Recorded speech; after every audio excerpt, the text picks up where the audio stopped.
Hello friends, welcome to Tejas IAS. I hope you guys are preparing extremely well. So आज है calendar की second class. I hope आपने first videos को पूरा देखा होगा और इसको देखने के बाद आपको कैलेंडर में थोड़ा इंटरेस्ट भी बढ़ा होगा। सो अगर आपने वो वीडियो नहीं देखी है या अगर आप इस चैनल पे न्यू है तो ऊपर आई बटन पे पहले क्लिक कीजिए, वहां पुराने वीडियो का लिंक दिया हुआ है, पहले उसे कंप्लीट कीजिए, देन यहाँ से शुरू कीजिए for better understanding. So last class में जहां हमने कैलेंडर के बेसिक्स को समझा था एंड किसी स्पेसिफिक डेट को कैसे निकालना है कि उसके डेट का कौन सा दिन होगा, वो कैसे निकाला जाता है, कोई एक डेट अगर आपको दिया हुआ है तो उसका हमने मेथड सीखा था। आज के क्लास में हम लोग दूसरे टाइप के क्वेश्चंस को देखेंगे जो एग्जाम में फ्रीक्वेंटली पूछे जाते हैं। सो पूरी वीडियो को पूरे एंड तक देखिएगा, तब आपको समझ में आएगा, एल्स आधा अधूरा जो ज्ञान होता है ना वो बड़ा खतरनाक होता है। तो अगर आप चाहते हो कि आपको पूरा मेथड समझ में आए और सारे क्वेश्चन जो है कंप्लीट कर पाओ, एग्जाम में आप सही से कर पाओ, तो आप पूरा वीडियो देखिएगा। मेथड क्योंकि चेंजेस होते रहते हैं, छोटे मोटे चेंज कुछ ना कुछ मिल जाता है।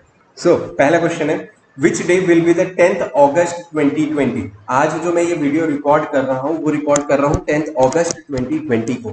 सो ये कौन सा दिन है, चलिए हम लोग पहले वो चीज देख लेते हैं। तो मैंने आपको कैसे बताया था कि जो भी ईयर के बारे में आपको पूछेगा, आप पहले उससे एक साल कम का डे निकालोगे, पहले ऑड डे निकालोगे। तो 2020 का पूछ रहा है तो 2020 का ना निकाल के सबसे पहले 2019 तक का ऑड डेज निकालोगे। अब 2019 को आपको क्या करना है, उसको आपको स्प्लिट करना है, ऐसे स्प्लिट करना है कि आपको ऑड डेज जो है वो आराम से मिल सके। तो 2019 को आप कैसे स्प्लिट करोगे, 2000 और 19 के फॉर्म में, मतलब 2000 ईयर तक और 19 साल और ईयर तक, तब हो जाएगा 2000 प्लस 19 यानी 2019। यहां तक आगे आपको समझ।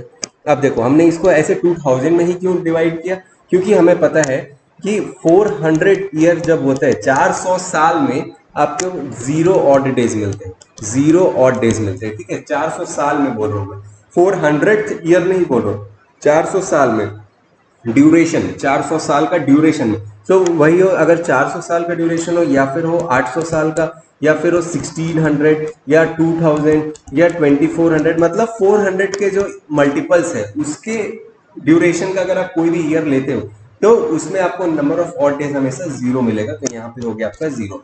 अब बच रहे 19, 19 साल बचे हुए हैं 2001 से लेकर अभी कहां तक हो गया, 2019 तक आपको निकालना है। तो ये हो गया 19 साल। अब आप पहले ये बताओ, ये 19 साल में क्या सारे के सारे ऑर्डिनरी ईयर होंगे या सारे सारे लीप ईयर होंगे? क्या नहीं। कितने लीप ईयर होंगे वो कैसे निकालोगे, आप 19 को 4 से डिवाइड कर दोगे तो ये हो जाएगा 4 जार 16।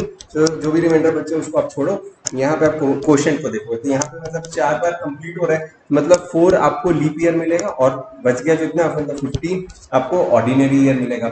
अब हमने पिछले वीडियो में देखा था कि एक लीप ईयर में, एक लीप ईयर में आपको होता है 2 ऑड डे और एक ऑर्डिनरी ईयर में आपको मिलते हैं 1 ऑड डे। तो यहाँ पर आप कितने ऑड डे हो गए, तो 4, एक साल में अगर 2 बार ऑड डे आ रहा है लीप ईयर में, सो 4 लीप ईयर में आपको मिलेगा 8 ऑड डेज। सिमिलरली एक ऑर्डिनरी ईयर में सिर्फ एक ऑड डे होते हैं, मतलब 15 ऑर्डिनरी ईयर्स में आपको कितना मिलेगा, 15 ऑड डेज। तो ये आप इन दोनों को आप ऐड कर दो, 15 प्लस 8 ये हो गया आपका 23। ठीक है, ये हो गया आपका 23। अब क्या करना है आपको, अब आपको निकालना है जनवरी से लेके जुलाई तक का, क्योंकि आपको क्वेश्चन में कहां से कहां तक पूछा है, 10th अगस्त तक का पूछा है। ठीक है, तो आप अगस्त के महीने को नहीं लोगे, क्यों, क्योंकि अगस्त का महीना भी कंप्लीट नहीं हुआ है। तो पहले आप जनवरी से जुलाई तक का नंबर ऑफ ऑड डेज निकाल लो। अब ये कैसे निकालते, मैंने बताया था कि जिस भी महीने में 31 डेज होते हैं उसमें ऑड डेज कितने होते हैं, 3, क्योंकि 7 को आप जब 31 को जब आप 7 से डिवाइड करोगे तो आपको रिमाइंडर कितना मिलेगा, 3, 4 सा 28 होता है, तो 31 माइनस 28 हो गया 3। और जिस भी मंथ में आपको 30 डेज मिलते हैं सो उस केस में आपको हो जाएगा 2, क्योंकि 30 माइनस 28 रिमाइंडर बचेगा 2। और अगर आपका डेज फरवरी का जैसे अगर स्पेशल केस रहता है तो उसमें 28 डेज अगर रहेंगे, ऑर्डिनरी ईयर रहेगा, तो उसमें आपको ऑड डे मिलेगा 0। और अगर वो लीप ईयर है, वो जो जिस ईयर में आप निकाल रहे हो, अगर वो लीप ईयर है तो उसमें आपको हो जाएगा 29 और उस केस में आपको मिलेगा ऑड डे 1। ये वाला टेबल मैंने लिखवाया था। तो अभी हम लोग क्या करते हैं, मंथ वाइज निकाल लेते हैं। तो ये हो जाएगा जैन प्लस फेब प्लस मार्च प्लस अप्रैल प्लस मई प्लस जून प्लस जुलाई, ये आपको निकालना है। तो जैन का कितना हो गया 31 यानी 3। फरवरी, फरवरी 2020, 2020 क्या लीप ईयर है, कैसे चेक करेंगे? लास्ट के 2 डिजिट देखेंगे 4 से डिवाइड हो रहे हैं क्या? हाँ, 4 से 20 को डिवाइड करोगे कंप्लीटली डिविजिबल है, मतलब 2020 एक लीप ईयर है, लीप ईयर यानी 29 डेज वाला मंथ, और 29 डेज के केस में आपको ऑड डेज कितना मिलता है? एक ऑड डे मिलता है, तो यहाँ पे हो जाएगा 1 प्लस मार्च यानी 31 यानी फिर से हो गया 3, अप्रैल 30 यानी 2, मई 31 यानी 3, जून 30 यानी ये हो गया आपका 2, और जुलाई 31 यानी यहाँ पे हो गया 3। तो आप इसको प्लस कर लो, 3 + 1 4, 4 + 3 7, 7 + 2 9, 9 + 3 12, 12 + 2 14, and 14 + 3 is 17। So 17 odd days यहाँ से मिल रहे हैं, और यहाँ से कितने मिले थे? 23 ऑड डेज मिले थे। ठीक है, एंड क्या करना था? तीसरा आपको क्या करना था? जिस स्पेसिफिक डेट की बात की गई है आप वो स्पेसिफिक डेट को ऐड कर दोगे, मतलब ये हो गया 10। सो मतलब आपको अब क्या करना है? 23 + 17 + 10। सो ये कितना हो जाएगा? 23 + 17 इज 40, एंड 40 + 10 इज 50। तो ये हो गया आपका 50 ऑड डेज। अब 50 को जो है आप किससे डिवाइड कर दोगे? 50 को आप 7 से डिवाइड कर दो। सो ये हो जाएगा 50 डिवाइडेड बाई आप 7 करोगे, 7 7 इज 49, यानी आपको 1 ऑड डे मिल रहा है। और 1 किसका नंबर होता है? 1 होता है मंडे का। सो आपका जो आंसर है 10 अगस्त 2020, ये कौन सा दिन है? ये है आपका मंडे। ठीक है, सो आई गेस अब आपको पूरा क्वेश्चन रिवाइज हो गया होगा पिछले वीडियो का। ये इतना आपको मेरे को समझाने में, डिटेल में समझाने में आपको टाइम लगता है, नहीं तो अगर आप खुद से प्रैक्टिस कर रहे हो तो आप 5 सेकंड के अंदर ये चीज़ निकाल सकते हो। ठीक है, यहाँ पे पहले आपने ईयर को स्प्लिट किया, उसके बाद आप फिर मंथ को स्प्लिट कर रहे हो, और फिर जो लास्ट में जो जिस डेट की बात कर रहे हैं उस डेट को आप लेके ऐड कर रहे हो, और लास्ट में उसको 7 से फाइनल जो ऑड डेज आ रही है, ये फाइनल ऑड डेज आया 50, उसको आप 7 से डिवाइड कर देगा, जो रिमाइंडर मिलेगा वो हो जाएगा आपका आंसर। सो ये हो गया आपका 1, मतलब हमने लिया है मंडे को, तो यहाँ पे आपका आंसर हो गया कि 10 अगस्त 2020 कौन सा दिन है? मंडे। तो आई गेस आपको ये चीज़ समझ में आई होगी। अब हम लोग एक नए टाइप के क्वेश्चंस में देखते हैं जो एग्जाम में यूजुअली पूछे जाते हैं। ये भी टाइप के एग्जाम में पूछा जाता है, ऐसा नहीं है कि इस टाइप के क्वेश्चंस नहीं पूछे जाते, ये भी बहुत बड़े बड़े एग्जाम में आराम से पूछ लिए जाते हैं, क्योंकि जो बाकी मैंने देखे हैं कहीं कहीं पे पढ़ाया जाता है कि अलग अलग कोड्स पढ़ा दिए जाते हैं कि मंथ का ये कोड हो गया, डेज का ये कोड हो गया, ईयर का ये कोड हो गया, 2000 के पहले है तो ये वाला मेथड लगेगा, 2000 के बाद है तो ये वाला मेथड लगेगा। ये सब की जरूरत नहीं है, आप सिर्फ एक मेथड जो मैंने बताया उसको फॉलो कीजिए, एंड आपका कोई भी ईयर का कोई भी दिन का आपको जो है आंसर मिल जाएगा। ठीक है, अब नेक्स्ट टाइप के क्वेश्चन देखते हैं। If 1st December is Monday, then 25th December of the same year will be। बोल रहा है कि अगर किसी साल का 1 दिसंबर जो है वो मंडे है, जरूरी नहीं कि यहाँ पे जो क्वेश्चन दिया हुआ है जो दिन दिया रहेगा वो सही ही होगा। आप इसको कैलेंडर में मत चेक करने लग जाना कि 1 दिसंबर मंडे है कि नहीं है, मतलब वो गलत है, ऐसा नहीं है। जो क्वेश्चन में दिया रहेगा आपको मान के चलना है कि वो सही दिया रहेगा। ठीक है, आपको उसके रिस्पेक्ट में आंसर निकालना है। ठीक है, तो मान लो अगर 1 दिसंबर मंडे नहीं भी है तो भी आपको यही मानना है कि 1 दिसंबर मंडे ही है, और उस हिसाब से आपको आंसर निकालना है। ठीक है, और उसके हिसाब से जो आंसर आएगा आपको, तो उन दोनों के बीच में जो जितना गैप रहे, मान लो ये हो गया मंडे, और अगर आपका आंसर निकल रहा है सपोज करो सैटरडे में, जो पता नहीं क्या आंसर है, सपोज करते हैं सैटरडे, आपको आंसर मिल रहा है 25, तो मतलब 6 दिन का गैप दिख रहा है। तो अगर आप कैलेंडर में, एक्चुअल कैलेंडर में देखोगे तो जो भी 1 दिसंबर का दिन रहेगा उससे 6 दिन का ही गैप रहेगा। रियल कैलेंडर में दिन का गैप सेम रहेगा, बस वो दिन का नाम अलग अलग हो सकता है। ठीक है, लेकिन हमें यहाँ क्वेश्चन में जो क्वेश्चन में दिया रहेगा उसी को सच मान के चलना है। ठीक है, तो यहाँ क्या बोल रहे हैं कि 1 दिसंबर मंडे है, so 25 December of the same year will be. उसी साल का 25 दिसंबर कौन सा दिन होगा ये आपको निकालना। तो देखो ये वाला जो होता है इसमें क्या बोल रहे हैं कि इसमें जो मंथ दिया हुआ है और ईयर दिया हुआ है वो सेम है। ठीक है, ये सबसे इजी टाइप के रहते हैं। ठीक है, इसमें देखो दोनों दिसंबर दिसंबर दिया हुआ है और ईयर भी सेम ईयर लिखा हुआ है, मतलब ये दोनों सेम है, बस आपको चेंज क्या किया? डेट चेंज किया। तो इसको कैसे निकालना है कि जो भी आपको पहला डेट और जो भी आपको फाइनल डेट, इनिशियल डेट और फाइनल डेट दिया, उन दोनों के बीच में कितना डेज का डिफरेंस है आप वो निकालोगे। इनिशियल डेट क्या दिया हुआ है? इनिशियल डेट आपको क्या दिया हुआ है? इनिशियल डेट दिया हुआ है आपको 1 दिसंबर।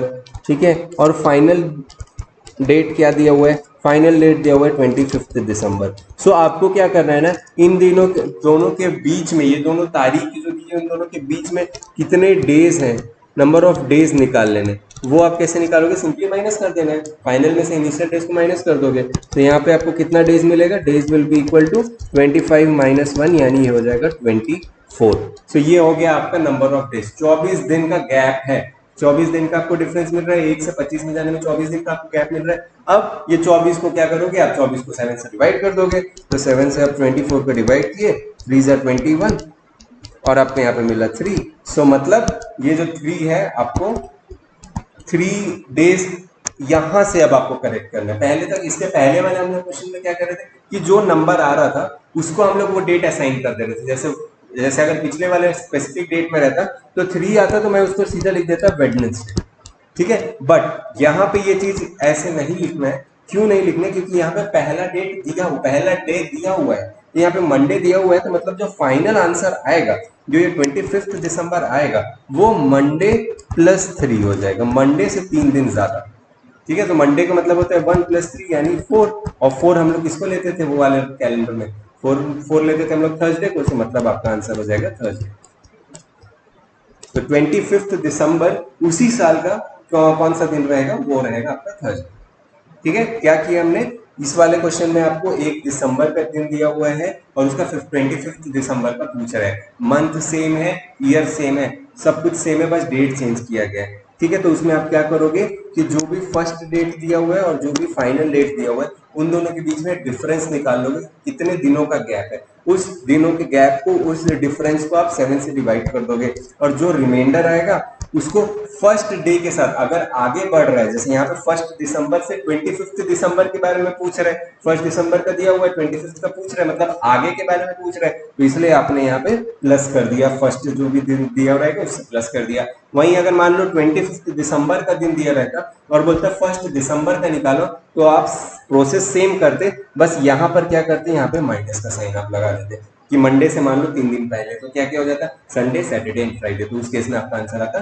फ्राइडे, ठीक है। बट यहाँ पे क्योंकि सामने की बात की गई, 1 से 25 की तरफ जा रहा है, आगे की बात कर रहे हैं, मतलब आप यहाँ पे प्लस करोगे। सो आई गेस आपको ये क्वेश्चन समझ में आया होगा। चलो नेक्स्ट क्वेश्चन देखते हैं। ये भी इसी टाइप का क्वेश्चन है, देख लेते हैं एक बार। If 5th July is Thursday then 31st July of the same year will be which day, ठीक है। 5th जुलाई क्या बोल रहे हैं, थर्सडे दिया हुआ है, पता नहीं कि सही डेट है कि नहीं, लेकिन आपको मान के चलना है कि 5th जुलाई भैया थर्सडे ही था।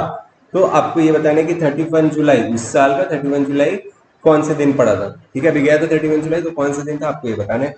तो देखो अभी क्या बोल रहे हैं कि 5th जुलाई, आपको क्या करना है, मंथ सेम है, ईयर सेम है, तो आपको सिंपली दोनों का डेज को डिफरेंस का निकाल लेना है, ठीक है। तो एक आपको दिन दिया हुआ है 5 5th जुलाई और एक बोल रहा है 31, तो इन दोनों के बीच में डिफरेंस कितना होगा, 31 - 5 यानी हो गया 26 डेज का आपको गैप मिला। 7 से आप कर दो 26 को डिवाइड, ये हो गया 3, 21 और यहाँ आ गया 5। अब 5 जो आया है, 5 मतलब फ्राइडे नहीं, 5 मतलब थर्सडे से 5 प्लस, प्लस क्यों किया जा रहा है, क्योंकि 5 का दिया हुआ है, 5th जुलाई का दिया हुआ है, 31 का पूछ रहा है, आगे की तरफ बढ़ रहा है। सो हम लोग क्या करेंगे, थर्सडे प्लस 5 कर देंगे, थर्सडे प्लस 5 कर देंगे। थर्सडे का कोड क्या होता है, थर्सडे का 4 + 5 यानी हो गया 9।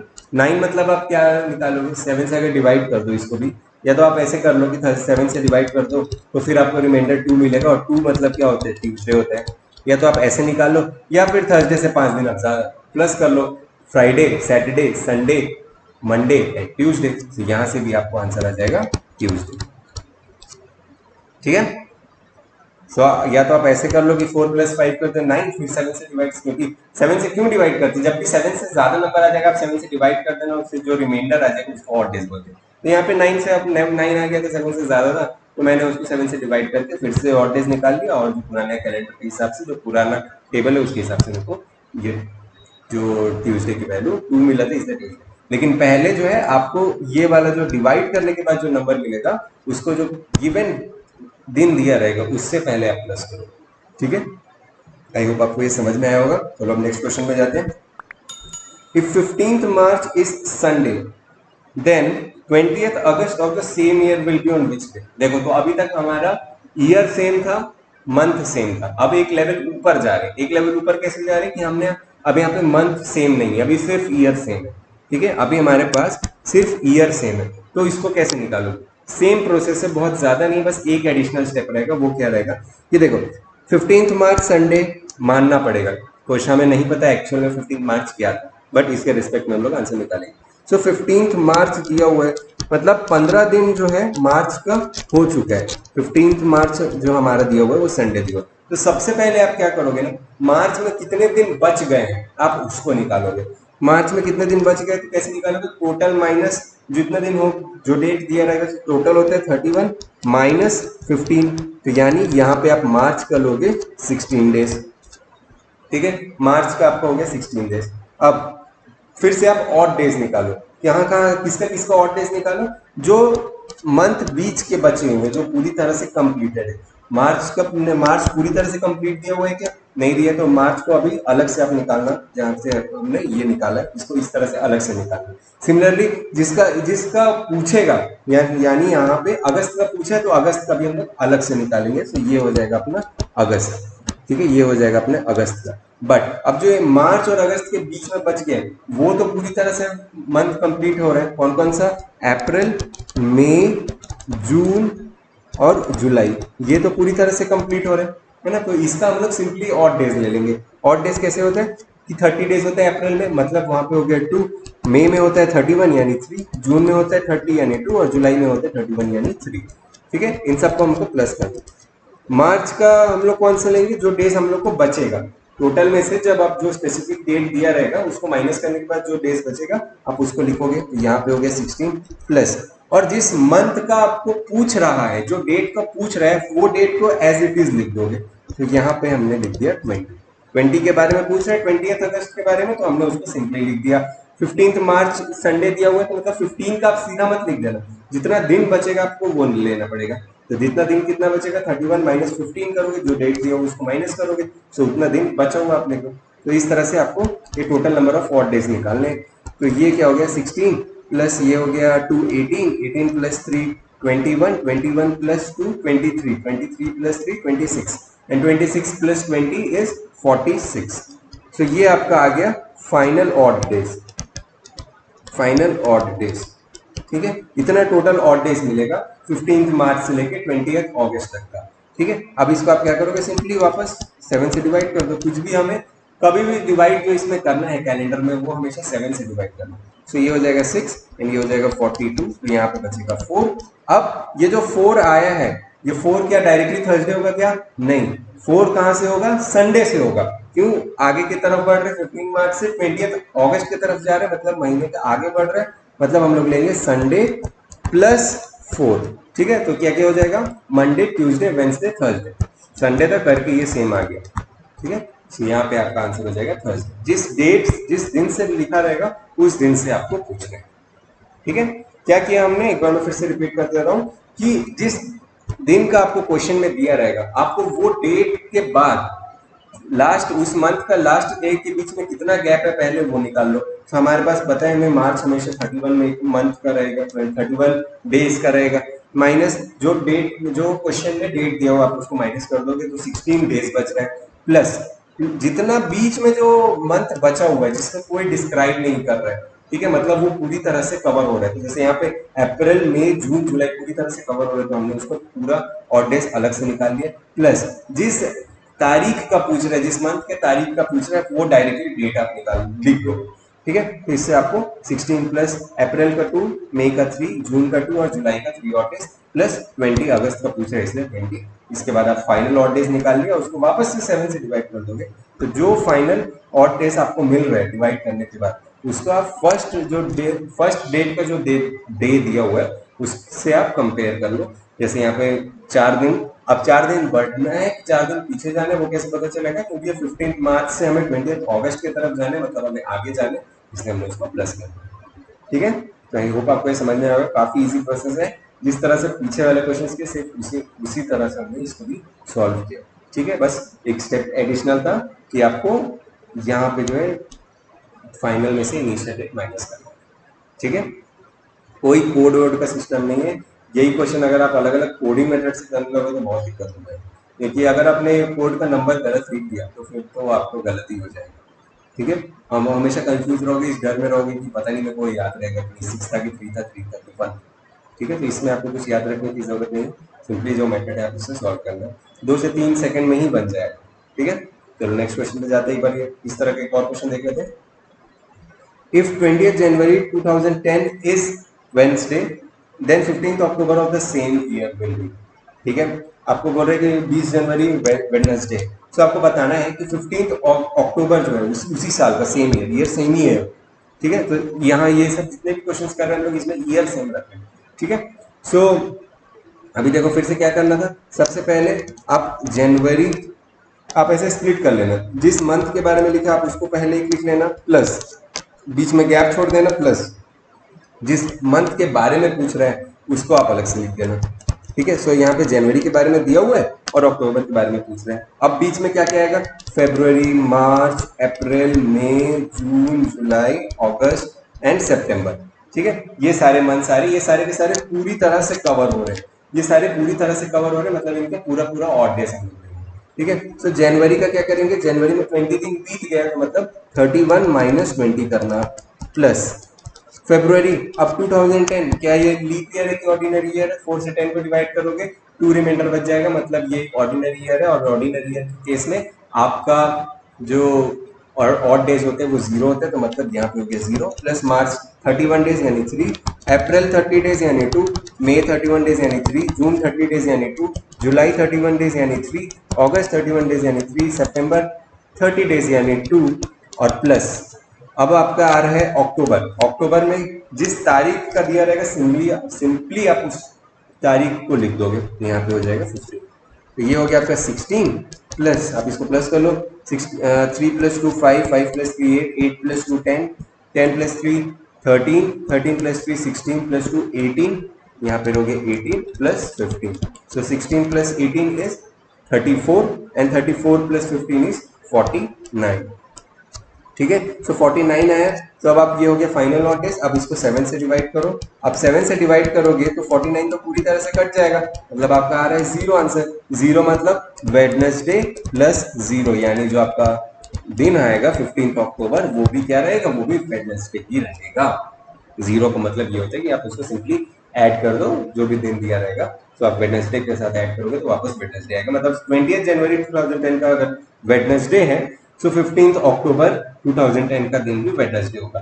अब अगर आप इसको कैलेंडर में चेक करोगे तो मेरे को ये तो नहीं पता कि ये 20 जनवरी 2010 वेडनेसडे है कि नहीं, लेकिन जो भी दिन होगा वही दिन 15 अक्टूबर 2010 भी होगा।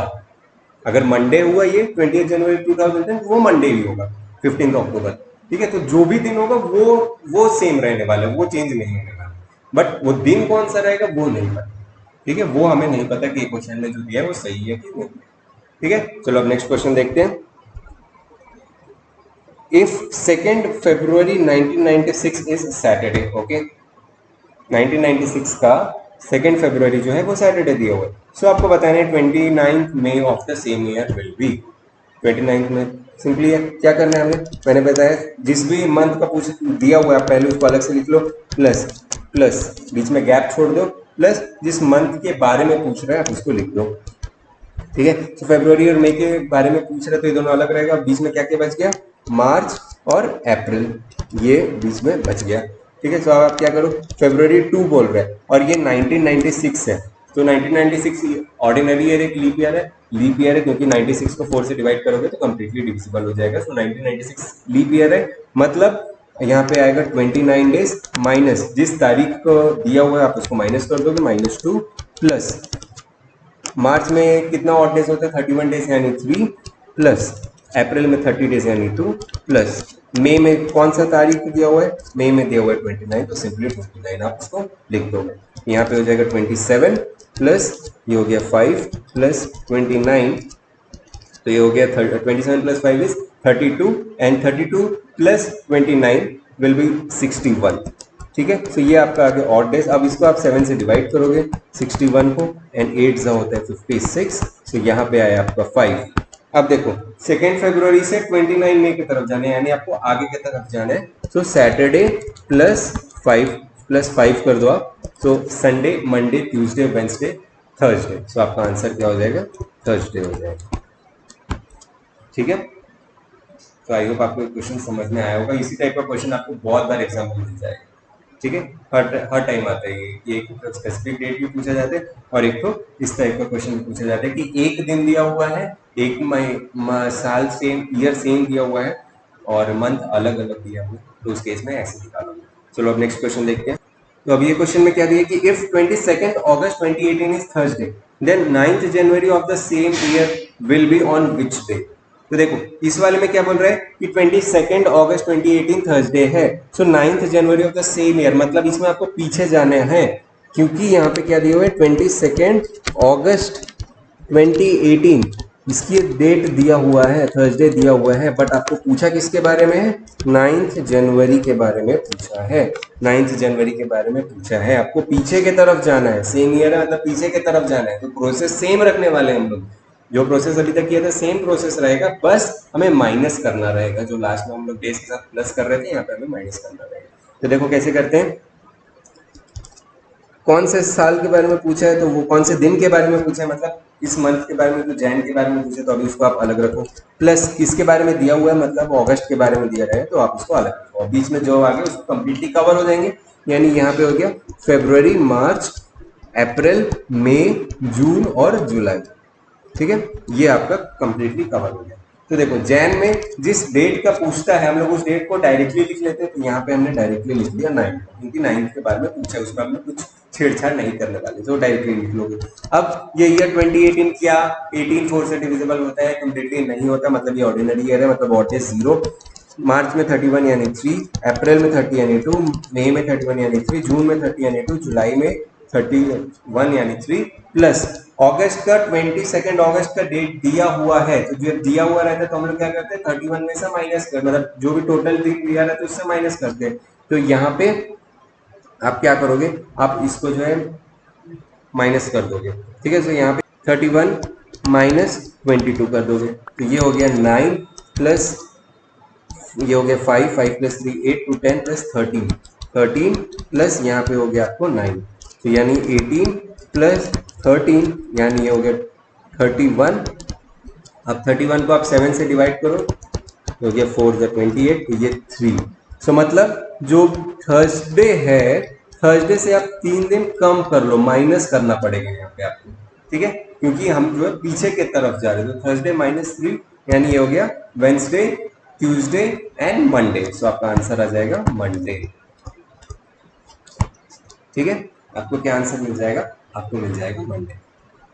आई होप आपको ये समझ में आएगा। हमने जो पीछे मेथड किया है उसी को हम लोग इसमें भी आगे में भी दोहराने वाले हैं, कुछ इसमें नया मेथड नहीं करना है, बस जो आपको प्लस करना था उसके जगह हमने माइनस कर दिया। कैसे कि यहाँ पे हमने जो पहले जो मंथ की बात की गई है उस, मतलब आपको जो मंथ निकालना है, जैसे यहाँ पे जनवरी की बात कर रहे हो तो पहले आप जो जनवरी का लिखो सिंपली वो डेट लिख दोगे, जैसे पहले क्वेश्चन में भी हम लोग लिखे थे, जो डेट के बारे में पूछ रहे थे उसको सिंपली लिख दे रहे थे, तो वैसे हमने 9 जनवरी को 9 को सिंपली लिख दिया। उसके बाद बीच में जो मंथ कवर हुए पूरे कंप्लीटली उसके और डेज लिख लिए, और जो डे, जिस डे दिया हुआ है, जिस मंथ का डे दिया हुआ है उसको हम लोग डेट को पहले ड्यूरेशन निकाल लेंगे टोटल में से माइनस करके, तो टोटल हमारा 31 होता है, माइनस जो दिया हुआ उसको निकाल कर दिया, तो ये हो गया 22, तो वो भी वापस 9 आ गया, एंड देन सबको प्लस करके फाइनल डेज निकाले और 7 से डिवाइड करके ऑड डेज निकाले, लास्ट ऑड डेज, और उसके बाद क्या किए, जो डे दिया हुआ है हमारा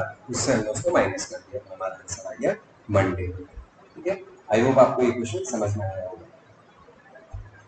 चलो अब इसका लास्ट क्वेश्चन देख लेते हैं आज का हम लोग। If 14th September 1980 is Sunday, then 19th March of same year will be on which day? So देखो जब इस टाइप का क्वेश्चन आता है तो आपको ईयर जनरली बस एक ही चीज देखने के लिए निकाला जाता है, यूज किया है कि वो लीप ईयर है कि नहीं, बाकी इस ईयर का आपको इसमें कुछ ज्यादा फर्क नहीं है। तो इसमें भी देखो पीछे की तरफ आना है, तो पहले आप क्या करो, जिस मंथ के बारे में पूछे उसको लिख लो, तो ये हो गया मार्च, अलग से लिखो, और किसके बारे में पूछ रहा है, सितंबर को, तो इसको अलग से लिख दो। अब यहाँ पे बीच में क्या क्या आएगा, आपका आ जाएगा अप्रैल, मई, जून, जुलाई, अगस्त, ठीक है, ये सारे मंथ बीच में आए, तो इनका तो पूरा का पूरा कवर हुआ है, तो मतलब पूरा पूरा आप ऑड डेज जो है लेने वाले। अब देखो मार्च दिया हुआ है, मार्च, मार्च के बारे में पूछ रहा है, तो मतलब आप जिसके बारे में पूछते हैं उसको सिंपली लिख देते हो, तो उसका डेट को आप सिंपली लिख दो 90, प्लस अप्रैल में होता है 2, मई में 3, जून में 2, जुलाई में 3, अगस्त में 3। ठीक है, अभी तक तो आपको समझ में आ गया होगा 2 3 क्या है। ठीक है, तो अब इसलिए अब मैं फिर से रिपीट नहीं करूंगा, अब आगे से रिपीट नहीं करूंगा इस चीज को। अब आपको समझ में आ गया, काफी एग्जाम्पल मैंने इसको समझा दिया। अब बोल रहे हैं 14 सितंबर का दिया हुआ है, तो 14 सितंबर का दिया है मतलब 14 लिख दूं क्या डायरेक्टली? नहीं, इसको क्या करना है मेरे को, जो उसका टोटल डेज है सितंबर में, टोटल होता है 14 माइनस 30 माइनस 14 कर दूंगा मैं। ठीक है, तो ये आपका आएगा 19 plus 2 plus 3 5, 5 plus 2 7, 7 plus 3 10, 10 plus 3 13 plus यहाँ पे 30 माइनस 14 करोगे 16 आएगा। सो 19 plus 13 is 32 and 32 plus 16 is 48। सो अगर आप 7 से 48 को डिवाइड करोगे 6 ज़ा 42, तो यहाँ पे आपको आएगा 6। अब ये 6 को क्या करना है, संडे में से 6 को प्लस करना है कि माइनस करना है? माइनस करना है। क्यों? क्योंकि 14 सितंबर से आपको पीछे के तरफ जाना है, पीछे के तरफ 19 मार्च के तरफ जाना है। तो पीछे जा रहे हो तो मतलब आप माइनस करोगे, तो संडे -6 करोगे, तो मतलब आपको आ जाएगा Saturday, Friday, Thursday, Wednesday, Tuesday and Monday. ठीक है, सो आपका आंसर क्या हो गया? आपका आंसर हो गया मंडे। सो इस तरह से आज हमने कुछ और टाइप के क्वेश्चंस देखे कि अगर मंथ सेम दिया रहता है या फिर ईयर सेम दिया रहता है, तो उस केस में आपको दो डेट के बीच में दिन कैसे निकालना है। एक डेट का दिन दिया हुआ तो दूसरे डेट का दिन कैसे निकालना है, हमने वो सीखा। ठीक है, अब जो नेक्स्ट वीडियो आएगी उसमें हम लोग देखेंगे कि जब ईयर ही चेंज हो जाता है, ठीक है, एक साल के बाद का, 1 साल का गैप हो, 2 साल का गैप हो, 5 साल का गैप हो, तो उस केस में आपको दिन कैसे निकाल सकते हो। कुछ मुश्किल नहीं है, 5 सेकेंड में आप उसका भी आंसर निकाल लोगे। ठीक है, अभी मैं थोड़ा स्लो पढ़ा रहा हूँ क्योंकि मेरे को आप अभी सब आप लोग नए हो, आपको अच्छे से समझाना है। जब आप प्रैक्टिस करने लग जाओगे, आप अपने आप से क्वेश्चन जब बनाओगे, तो सब 3 से 4 सेकेंड में आप क्वेश्चन, कभी कभी तो आपको पेन भी नहीं चलाना पड़ेगा। फ्रेंकली स्पीकिंग, अगर आप अच्छे स्टूडेंट हो और अगर आप अच्छे से प्रैक्टिस करोगे तो वो पेन भी नहीं चलाना पड़ेगा, लेकिन सिंपली को पता है कि कब 2 लगाना है, कब 3 लगाना है, और सिंपली उनको ऐड करके 7 से डिवाइड करना है। ठीक है, 7 से डिवाइड करने के लिए भी ये सब प्रोसेस करने की जरूरत नहीं है, आपको सीधा समझ में आ जाएगा। जैसे 48 है तो आपको पता है 7 से 49 होता है, मतलब वहाँ पे कंप्लीटली डिविजिबल है, तो 48 आ रहा है मतलब 48 में क्या 6 बच जाएगा, क्योंकि अगर कंप्लीटली डिविजिबल है, अगर एक नंबर ज्यादा तो मतलब एक नंबर कम है तो 6 बचेगा। सो इसलिए आपको टाइम जो है वहाँ पे कैलकुलेशन में नहीं लगेगा। कैलकुलेशन स्पीड करना है तो वही आपको प्रैक्टिस ज़्यादा ज़्यादा करना पड़ेगा। ठीक है, विद दिस आज की क्लास को मैं यहीं पे एंड करता हूँ। अगर आपको कुछ भी डाउट होता है, मुझसे कुछ भी क्वेश्चन पूछना है, कुछ भी कमेंट, आप लोग कमेंट बहुत कम करते हैं, मतलब मैं तो पिछले कितने सारे वीडियोस में देखा कमेंट ही नहीं किया। सो आप मुझे बताइए, अगर आपको अच्छा नहीं लग रहा है या फिर आप कुछ चेंजेस करना चाहते हैं या आपको समझ नहीं आ रहा है, तभी हम कुछ इम्प्रूव करते जाएंगे। नहीं तो ऐसा होगा कि मैं अपने तरफ से अपना काम करते रहूँगा और मेरे को पता भी नहीं चलेगा कि आपको अच्छा लग रहा है कि बुरा लग रहा है। जो भी है आप मुझे कमेंट किया कीजिए, अगर हमारे लिए फिजिबल होगा तो हम उसे बिल्कुल चेंज करेंगे, इम्प्रूव करेंगे और आपके लिए बेटर से बेटर कोर्स जो है फिर से लाने की कोशिश करेंगे। ठीक है, so with this I would like to say thank you, good day and good bye.